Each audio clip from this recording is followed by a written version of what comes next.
On commence tout de suite ce Lex Inside. On va parler de la politique du barreau de Paris en matière d'intelligence artificielle avec mon invitée Elena Christidis, secrétaire de la commission numérique du barreau de Paris. Elena Christidis, bonjour. Bonjour Arnaud. On va s'intéresser à la politique du barreau de Paris en matière d'IA, mais tout d'abord, comment l'intelligence artificielle transforme-t-elle la pratique du droit? Alors, il faut savoir que quand même l'intelligence artificielle, il fallait s'en saisir. Il faut s'en saisir dès le début, il ne faut pas en avoir peur parce que finalement, tous les clients, nous en tant qu'avocats, nos clients vont déjà utiliser un chat GPT ou autre pour essayer de répondre à leurs questions de droit. Et finalement, ils viennent nous voir avec déjà des réponses un peu préétablies. C'est comme quand vous allez chez le médecin. Avant d'aller chez le médecin et de prendre rendez-vous, vous allez déjà taper et puis avoir votre diagnostic en arrivant chez le médecin en disant « je vais mourir demain ».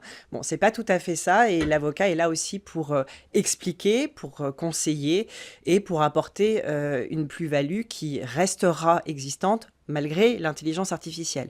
Il faut au contraire se dire que les inquiétudes qui sont légitimes de certains confrères, il faut au contraire les utiliser, c'est-à-dire se dire qu'on va être formé à l'intelligence artificielle, mais il faut s'en saisir, vraiment s'en saisir pour apporter cette plus-value et se dire que l'intelligence artificielle va être utilisée pour des tâches assez chronophages et libérer du temps aux avocats, c'est-à-dire qu'on va l'utiliser pour de la recherche, pour des logiciels de gestion et autres, ce qui permettra finalement à l'avocat de se concentrer sur son client, sur l'étude du dossier et cette plus-value qu'apporte l'avocat avec de l'empathie évidemment, avec un conseil juridique, avec la position à avoir sur un dossier et puis de se dire que finalement on va prendre plutôt cette position qu'une autre, ça ce sont des qualités que l'intelligence artificielle ne remplacera jamais pour l'avocat. Donc il faut évidemment, c'est un sujet sur lequel il faut se saisir. Donc Et en qu'il d'autres faut... termes, c'est un outil et l'avocat est là pour se servir de cet outil et apporter après sa valeur ajoutée. Tout à fait.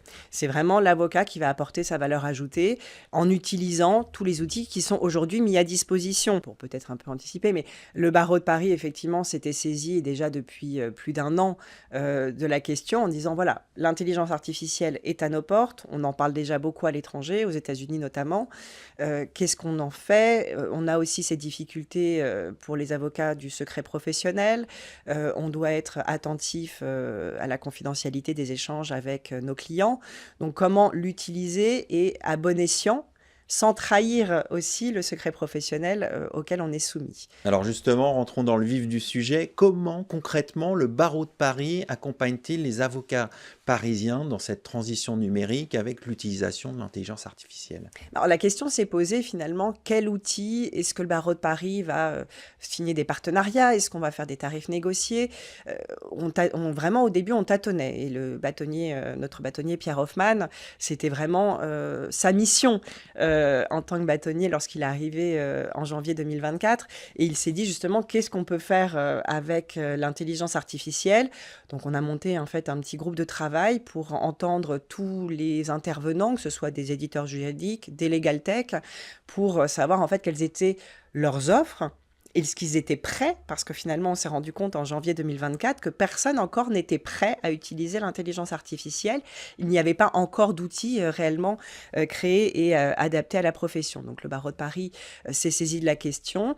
Et en ayant vu toutes les personnes, on s'est dit qu'on allait partir avec notamment Dalloz, qui est un éditeur juridique français, qui offre de l'intelligence artificielle générative de recherche avec un outil qui s'appelle Génial. Et le barreau s'est mobilisé là-dessus en offrant à 14 000 avocats leur abonnement sur 15 mois, puisqu'en fait l'offre a commencé à courir fin septembre, début octobre Donc concrètement, vous 2024. avez supporté le coût de l'abonnement pour les avocats parisiens? Exactement. Donc le barreau de Paris a mis jusqu'à 1 million d'euros sur la table pour supporter le coût de l'abonnement pour les avocats parisiens. Alors quand je parle de 14 000 avocats, on peut se dire mais pourquoi 14 000 et pas les 35 000 que comporte le barreau de Paris? Parce qu'il fallait faire un critère aussi d'attribution et on s'est dit que 14 000 avocats, ce sont les avocats qui exercent soit solo, soit à deux, donc avec un associé ou avec un collaborateur, parce que ce sont finalement ces avocats qui n'ont pas forcément le temps de s'approprier les outils. Il y a aussi un coût financier qui n'est pas négligeable et en fait, ils ne savent pas s'ils doivent investir parce qu'ils n'ont pas le temps de s'intéresser à tel ou tel autre outil. Donc, ça leur permet de mettre le pied à l'étrier, de tester les outils et de voir finalement est-ce que c'est quelque chose qui peut leur convenir ou pas pour la suite de leur exercice, qui leur permet de libérer du temps et de se spécialiser un peu plus ou de se former un peu plus sur des domaines de compétences, de prendre peut-être des dossiers qu'ils n'auraient pas pris s'ils n'avaient pas cet outil d'intelligence artificielle. Donc l'idée, c'était plutôt d'accompagner les petits et moyens cabinets, c'est ça? Tout à fait. C'est vraiment parce qu'en fait, finalement, on s'est rendu compte en faisant notre petit tour d'horizon que les gros cabinets, les grosses structures développaient peut-être par ailleurs par eux-mêmes des outils d'intelligence artificielle ou en tout cas avaient déjà tous les abonnements, que ce soit chez les éditeurs juridiques ou dans d'autres legal tech. Donc le barreau s'est focalisé effectivement sur ces 14 000 avocats exerçant solo ou à deux, avec soit donc la prise en compte de leur abonnement pour par exemple Dalloz ou alors avec des partenariats et des tarifs négociés pour d'autres offres qui existent aujourd'hui, qui ont été négociées par le barreau de Paris. Et aujourd'hui, on est passé à l'acte 2 pour 2025, où, pareil, il y a une prise en charge par le barreau de Paris d'un abonnement annuel pour un logiciel de gestion, Jarvis, qui est fait par LexisNexis. D'accord. Donc vous avez noué d'autres partenariats avec d'autres éditeurs ou des legal tech. Et aujourd'hui, quels sont les retours que vous pouvez avoir de l'utilisation de ces outils par les avocats parisiens? Alors, c'est vrai que le retour est important parce que justement, savoir est-ce que c'est un outil qui répond aux attentes. Au début, certains étaient assez sceptiques. Aujourd'hui, il y a environ 6 000 avocats qui se sont emparés de l'offre qui était faite en octobre 2024, donc qui est encore valable aujourd'hui. Et sur les retours qu'on a pu avoir, c'est quelque chose de très positif. C'est-à-dire qu'au début, il y avait un peu de scepticisme en disant qu'est-ce que ça m'apportait de plus.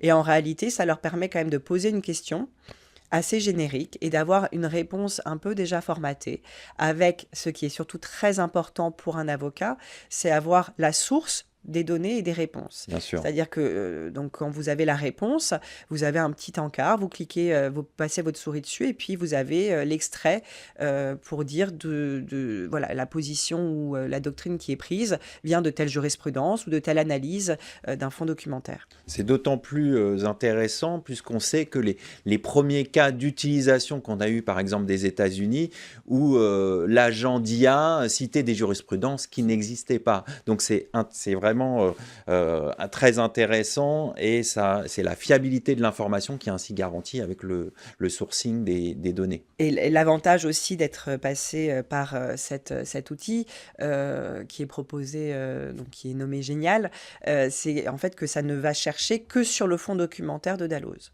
Donc ça ne va pas aller chercher à droite à gauche sur Internet ou sur des données qu'on va lui apporter.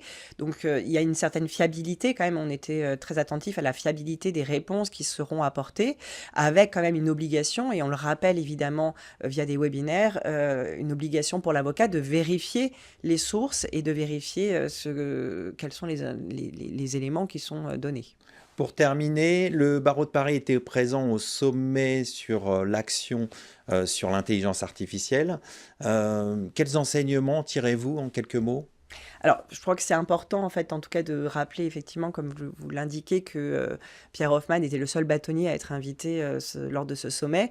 Pourquoi? Parce que Paris a montré par ces offres que le barreau de Paris s'était réellement investi de cette question de l'intelligence artificielle et donc était devenu un acteur incontournable de cette question sur l'intelligence artificielle pour le monde de la justice et pour les avocats. Il faut savoir aujourd'hui que d'autres barreaux français se sont rapprochés de nous pour savoir justement comment on avait fait, mais pas que français. Il y a aussi des barreaux étrangers qui s'intéressent à la question, que ce soit à Barcelone, par exemple, ou à Prague. En tout cas, il y a eu un intérêt très particulier pour ces questions et de savoir est-ce que leur barreau pourrait apporter et faire la même chose. On va conclure là-dessus. Merci Elena Christidis d'être venue sur notre plateau. Je rappelle que vous êtes secrétaire de la commission numérique du barreau de Paris. Merci beaucoup. Tout de suite, l'émission continue. On va parler de la société à mission.